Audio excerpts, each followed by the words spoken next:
Hello and welcome to this week's episode of The Winning Post, powered by Akash Global Advertising in association with the Serum Institute of India.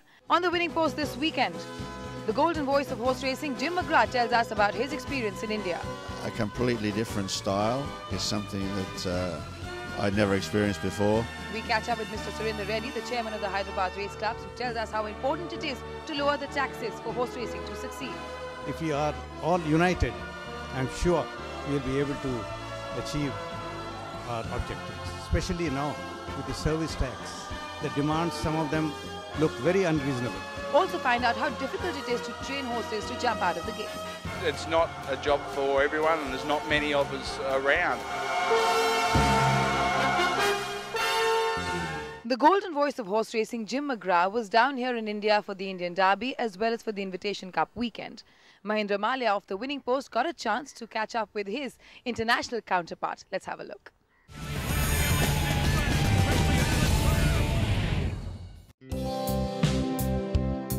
A distinguished guest at the RCTC was Mr. Jim McGrath. The popular race commentator was delighted to share a few moments of his trip to India. Back in India, fantastic. It was my first experience when I came over to call the Indian Derby, and it was a wonderful experience for myself and my wife, and back in India a month later is unbelievable. Well, it's very, very good, you know, and it's great to see the racing and to sample the racing. It's a completely different style. It's something that I'd never experienced before. I'd commentated in Hong Kong for a long time and did quite a bit in Ireland and in England, of course, for many years. So it's just another chapter to experience that, and I'm very, very grateful to those who invited me. Well, you try to learn the horses and learn the names, and also it's colour identification. But when you get to the track, it's also other things, because you're looking at the race book and you're picturing colours which quite often are very different on the day to what they are in the book. So maybe a green, you think it's a dark green, actually it's a very light green. And when they're on the other side of the track, you know, that's completely different. So you've got to adjust your mind. You've got to be a little bit open-minded. So I'm looking for other things like noseband, or maybe a pair of blinkers, or, you know, maybe a jockey style. If I know the jockey style, I don't know them here. That's not helpful to me. But if I was, say, in other parts of the world where I knew the jockey style, I would rely on that as well. So anything that can help me identify them, that's what I use. Listen, many times you're on the spot, you know. You never want to drop your hands. If you're a jockey, it's the same as a jockey. You don't want to drop your hands in this game. If you relax, you're in trouble. So, you know, you've got to be on alert.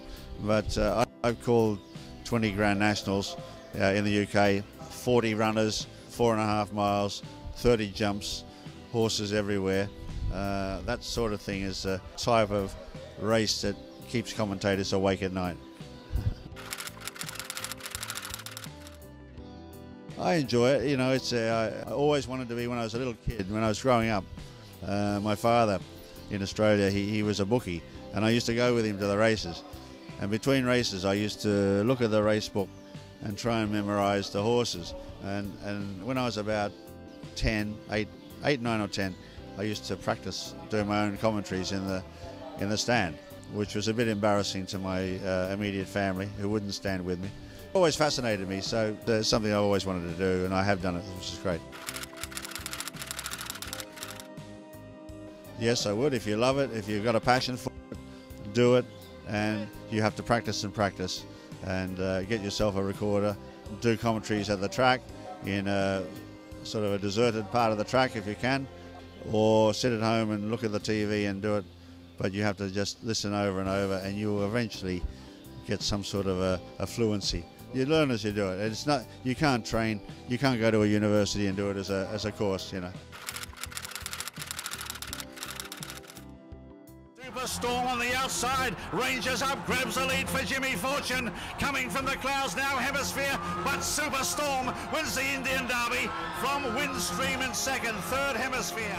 Has ranged up and grabbed the lead from Onassis, is going with the leader. They're falling to Tintinabulation, battling on. Onassis fighting back on the inside, Ocean and Beyond, and Tintinabulation has swamped them and got up to win the Invitation Cup.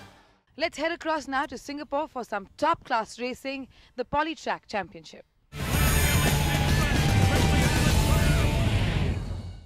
Six runners entered the parade ring for the Group 3 Polytrack Mile Championship on the 8th of March.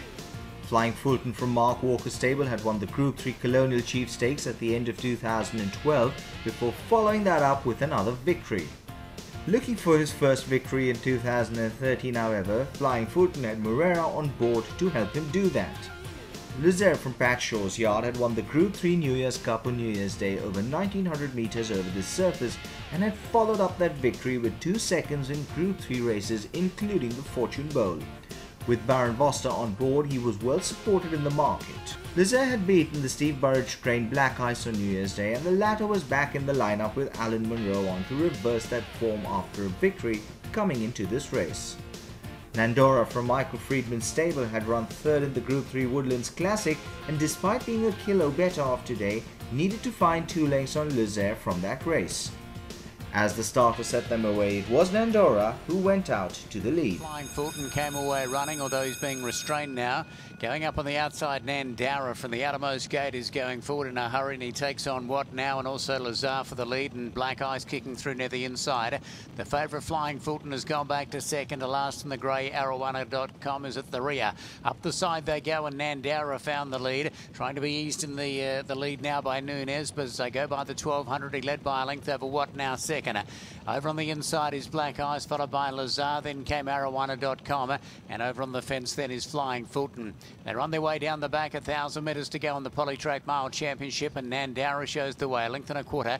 Over What Now, the outside of Black Ice, then Lazar. Flying Fulton over on the inside, a little keen now going through. And last of all is Arowana.com. Halfway, 800 metres to go. They turn downside, and Nandara has been there from the outset, led over What Now, the outside, then came Black Ice. They were followed by Lazar. Flying Fulton, he's just snooked a little way over on the inside as Arowana.com goes up outside him. They come to the top of the straight, and Nandara is the front runner, led by a length and a half. Over What Now, Black Ice sneaking up on the inside and travelling well from Lazar. Flying Fulton's got a lot of ground to make up here as he peels to the outside with Arowana.com. Nandara is the leader. Lazar coming at him. Black Ice the inside. What Now battling on okay. Flying Fulton now in clean air and running on down the outside, but Nandara still the leader. Black Ice sneaking up on the inside. Lazar. Flying Fulton late, but Black Ice got through on the inside. Nandara stretches his neck, goes with him. Black Ice, Nandara, I think maybe Nandara, a nose to Black Ice, but very little between them. They were followed by Lazar, then came Flying Fulton. What Now dropped out, and back at the rear is Arowana.com. We had a bit of a chat before the race, and obviously with the scratching and the small field as it was, there didn't look to be a natural leader on paper. So I said to Manol, you know, don't be afraid to be positive from the gate and take up the running, and if you get a soft run, you know, make sure you get going sort of inside the 600 and make them chase you. It was travel very easy in front, you know.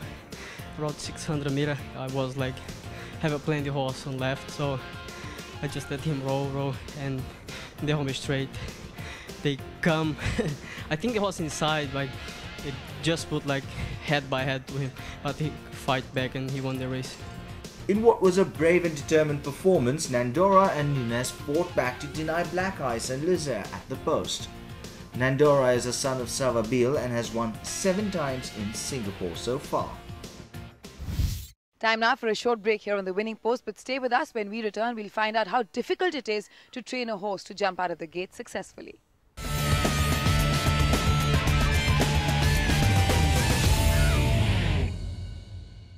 Thank you for staying with us here on the Winning Post. Training a racehorse entails training it for various distances, depending on the pedigree, depending on its form. But also, one very important factor in training a horse for the race itself is how to jump out of the gates. The Winning Post caught up with the starter at the Singapore Turf Club.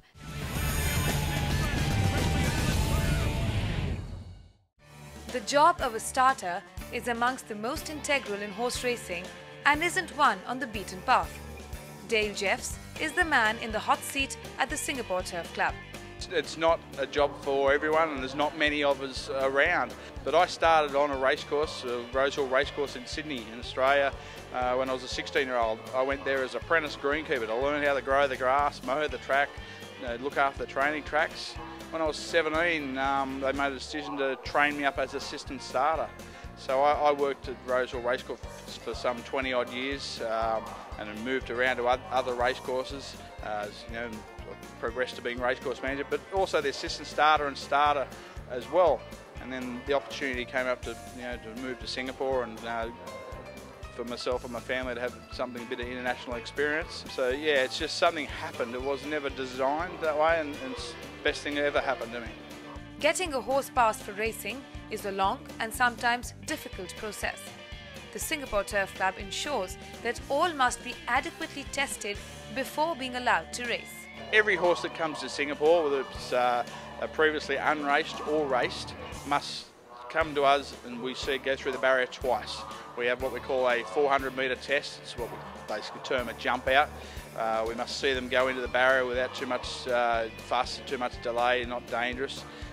They stand reasonably quiet in the barrier, and they jump out of the within 2 lengths of all the other runners. And then once they get a pass at that 400-metre test, then they go to what we call the 1,000 metres. For unraced horses, we have the ORT, the official race trial. So they must undertake all those same criteria again: load well, stand well, jump reasonably well. And then for the raced horses, so whether they've raced somewhere in Australia, New Zealand, Argentina, we get them from a lot of places, they must undertake the same test, because we don't know, maybe they've come here with bad habits. Maybe the jurisdiction where they raced at weren't as strict as us. So we just make them undertake the same test, so that the minimum we see them is twice before their first race start. And is this a subjective process, or are there fixed parameters? One of our main priorities, obviously, we want to make sure for the safety of the handlers, the men that are working around at the barriers, the horses that have got any tendency to be kickers. We watch out for the fractious horses as well.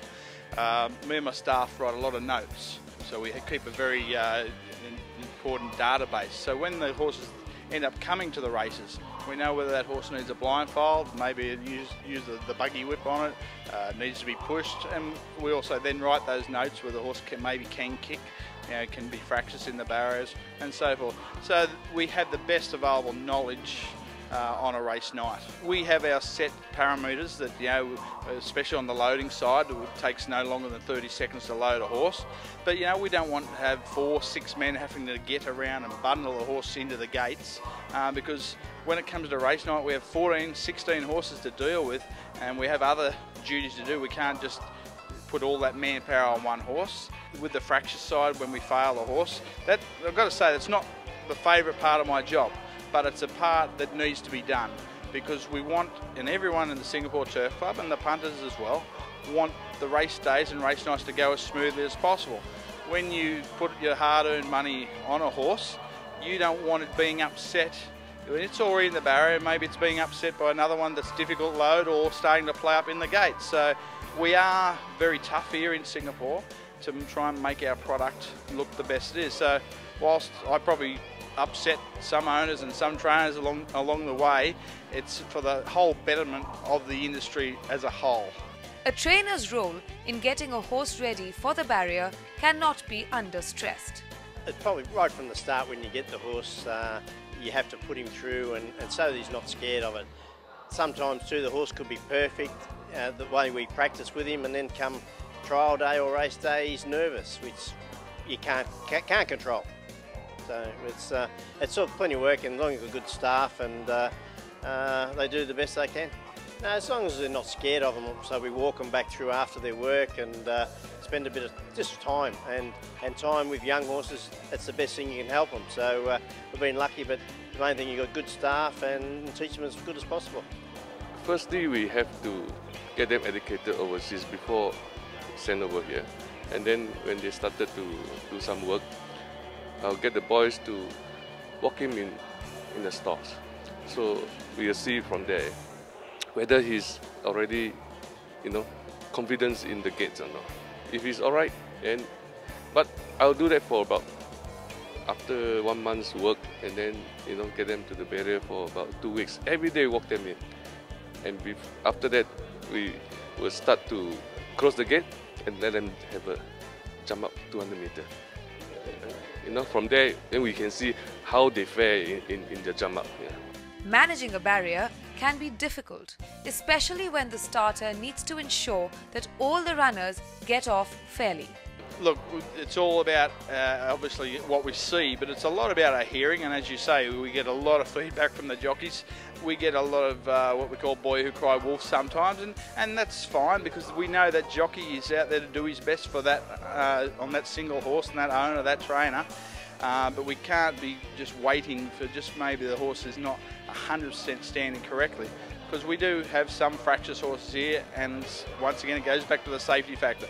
The longer we keep them in the stalls, the more chance something could play up, then chance of injuring a rider, injuring the handler, and then obviously we have that loss of turnover if the horse becomes a scratching. So it's all experience on when we press that button. 99.9% of the time we get it right, myself and the assistant starter. So, is there then any particular incident at the barrier that gives Dale Jeffs sleepless nights? Not specifically. We get probably one of those every month here, sometimes more than one a month. Look, just seeing them all come out of the gates in one line is where we get our sense of satisfaction out of our work, but also working with some of the trainers on the problem horses. We have what we call barrier education on Wednesdays, where we'll work with the trainer, work with their staff to try and iron out some of the kinks in some of their more problem childs, and getting them back to the races. And to be honest with you, sometimes when they win, I feel happy for the owners, because they've put all that money into purchasing the horse, transporting the horse, having it trained, and it must be frustrating for them and the trainer to have it stuck still at the trial. So when we finally get it back to the races, it's great to see everything go good, and sometimes they get a win out of them. It's satisfying. And finally, it's off to the races and up to the jockeys to ensure that they do their bit too. It's very important to get the horse very calm and relaxed, and obviously well steady with his leg ready to jump out. They have their own speed. Some of the horses has very fast speed, someone don't, and you just have to use those one that has got so much speed to try to get the best of the position. Now, how difficult is it when a horse isn't really settling down in the gates? What do you do to calm him down? Obviously, we just try to talk to them and give them some carries, and I think that's it. As a jockey, is it important for you to be part of his schooling even in the morning as well as in the race at the race time? Definitely. It's always important if you know the horse from the track work. They give you a better feel, and you basically know how to behave on top of them, and also knows how they are probably going to behave during the race time. And then it's very, very important you be on top of them during the morning. Well, it's at the same time you want to keep them relaxed, but on the other side of it, you don't want to get them too relaxed either, because then you don't get around to them. So you got to keep them on their toes. But sometimes it just takes a bit of handling, a bit of petting and talking to them. Or sometimes you take your feet at the irons, just get them to relax underneath you. So yeah, it's a bit of a fine line where you want them to relax or really keep them on their toes. Now, how do you get a horse to jump smartly? How do you get him to almost beat the rest? Well, it all depends on the horse. Sometimes you can do all you want to do, but sometimes they just haven't got that initial speed. But mostly you just try and get them to stand forward as much as possible, and get them on the right footing, and then as soon as they're ready and they start to cause a gate, you try and get them to accelerate and get their timing well. With that, we slip into a short break here on the Winning Post, but stay tuned. When we return, we'll hear from Mr. Surinder Reddy on how to improve Indian horse racing.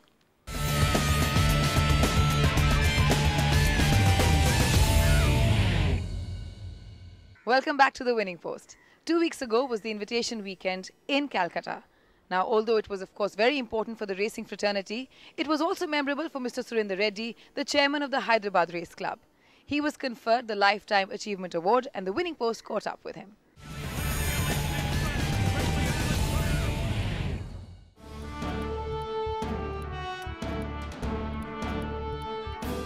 During the 2013 Invitation Cup weekend at Kolkata, Mr. Surinder Reddy the longest serving chairman of the Hyderabad Race Club, was honored with the Lifetime Achievement Award. Winning Post got a word from him soon after. I'm really honored that the turf authorities have honored me. And at this juncture, I've been asked a question, what is that we can do for racing? My only advice to all the turf authorities would be, let us act as one. We all have our problems. But when it comes to racing, horse racing, let us all put our heads together and see that we take forward this horse racing. You know very well that the government, there is very little help from the government. We have to fight for our rights. If we are all united, I'm sure we'll be able to achieve our objectives, especially now with the service tax. The demands, some of them look very unreasonable, very, very unreasonable. And it is high time that we, all of us, go to Delhi, represent to the finance minister. Our finance minister is a very fine man, a man who understands, and I'm sure he will understand the difficulties, and I'm sure he will solve them. In Indian politics, we need people to represent our sport in the local assemblies, in parliaments. That is where we can impress on the state governments and central governments what this sport can do to their finances. Now let us take, I'll give you an example of Singapore. From Hyderabad Race Club, we had presented a paper where he said, you bring down the taxes, the state government will earn more. And Singapore government, citing our paper, lowered the taxes. Today, they're making more money. And Hyderabad government has been very kind. When I represent to the government, they lowered the taxes. And within 3 years, we doubled what we are giving to them. So this is where we need good PR work with the governments. A valid point being raised there by Mr. Surinder Reddy. However, let's look ahead now to the weekend ahead and the racing ahead. And we look ahead to the Shapoorji Pallonji Breeders Juvenile Colts Championship and the Forbes Breeders Juvenile Fillies Championship.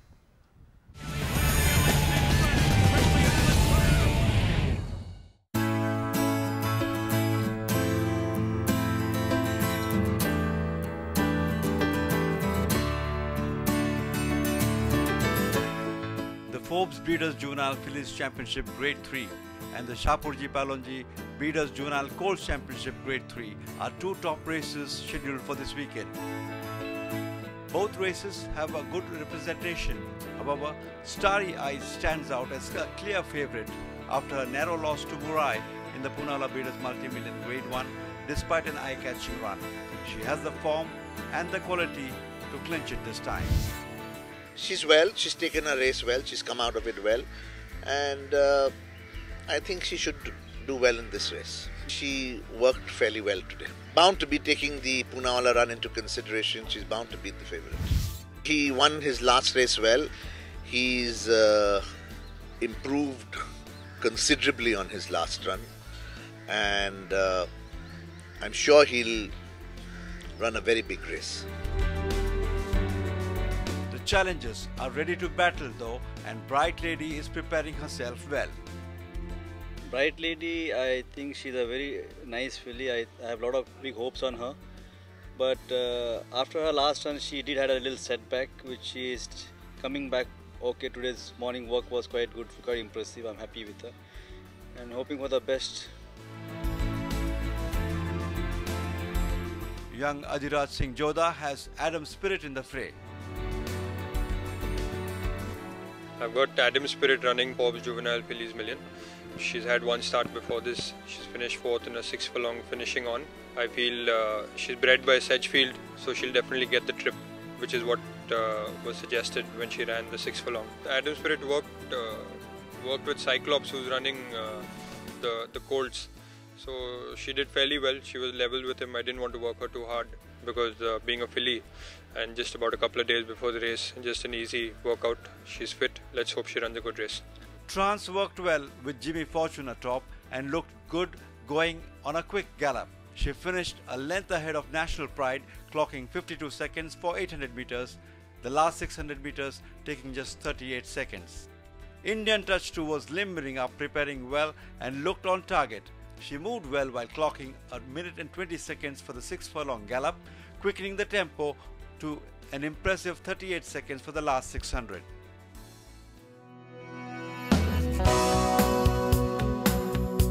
The Colts too, working hard, sharpening up. Bombardier has maintained his form and worked well with Falcon, and both were moving smoothly. Towards the end, however, Bombardier managed to hold Falcon and finish better. Colts looks to be a very open race, and I have two good runners. One is Falcon, who is on a great race in the Punala Million, and I have Bombardier, who won a last outing in the 5 furlong, but I personally feel he needs longer trip. And they both are going to run a good race, and I guess they will fight each other, and hope any one of them win. I will be happy. Cyclops worked with Adam Spirit, also put up a good work session. I've got two colts running, Cactus Cash and Cyclops. Cactus Cash ran a very good mile, and he ran a green that day. He's run very sparingly. So I guess, being a good miler, a colt who's already done a mile, the race will suit him. And Cyclops ran the Breeders' Cup.